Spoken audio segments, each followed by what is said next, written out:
काय हे लक्षात घ्यायचं आहे. काया वाचा मनाने नीट बसा. बसा खाली. काय काया वाचा मनाने. काया म्हणजे काय? आपला हा शरीर. वाचा म्हणजे काय? बोलतो ते शब्द वाणी आहे की नाही. मन म्हणजे काय? विचाराने. आपल्या कायेने वाचेने मनाने 5 अंगाने काया वाचा मनाने 5 अंगाने भूमीला साक्ष ठेवून.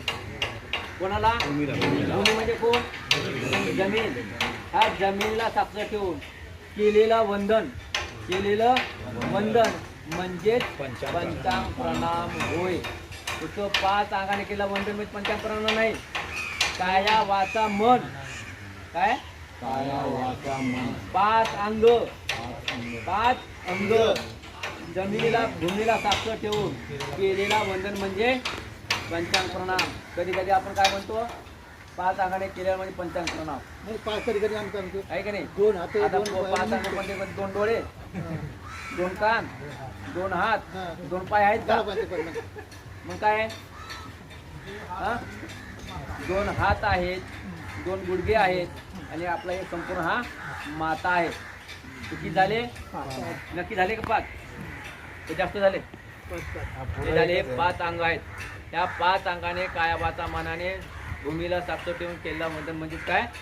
पंचांग प्रणाम. लक्षात आलं का? विसरणार नाही ना? नाही. ओके. याला काय म्हणतात? पंचांग प्रणाम. आता पंचांग प्रणाम कसं करायचं? गुडघ्यावर यायचंय. कुठे यायचंय? गुडघ्यावर या.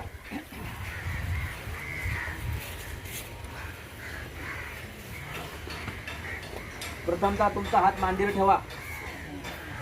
प्रथमतः हात कुठे ठेवायचे? मी मांडीवर ठेवायचं. ठेवलं का मांडीवर? आपला जी बैठक आहे ही बैठक आपली कुठे टेकवली पाहिजे? काचावर टेकवायची आहे. आलं लक्षात? पहिल्यांदा कुठे ठेवायचा? हात मांडीवर. दुसऱ्यांदा हात घेऊन आपला छातीसमोर ठेवा. तिसऱ्यांदा आपला माथ्याजवळ आणा. चौथ्यांदा परत छातीजवळ आणा. आणि 5व्यांदा आपल्याला काय करायचं आहे? वंदन करायचं. म्हणा बुद्धांग नमामि बोला. हाताचे कोपरे हे जमिनीवर टेकले पाहिजे. हा, डोकं वर करा परत. मग प्रथमदा काय हात कुठे ठेवायचे? दुसऱ्यांदा कुठे ठेवायचे? तिसऱ्यांदा कुठे ठेवायचे? चौथ्यांदा कुठे ठेवायचे? आणि 5व्यांदा काय करायचंय?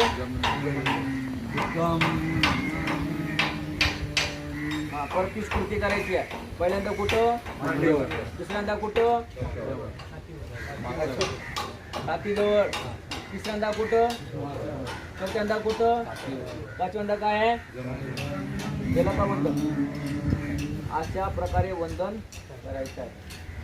आणि लक्षात आलं का? ही कृती आहे. ठीक आहे.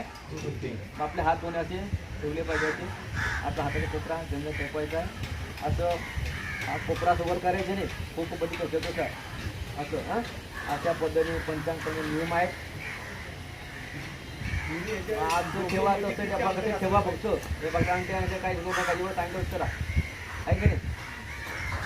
ते जास्त प्रश्न आपण निर्माण करायचे नाही. असं ठेवू का तसं ठेवू का? असं काय जेव्हा तुम्हाला सांगितलं ना तेव्हा अशा पद्धतीने ठेवायचं. असं ठेवायचं आहे की नाही.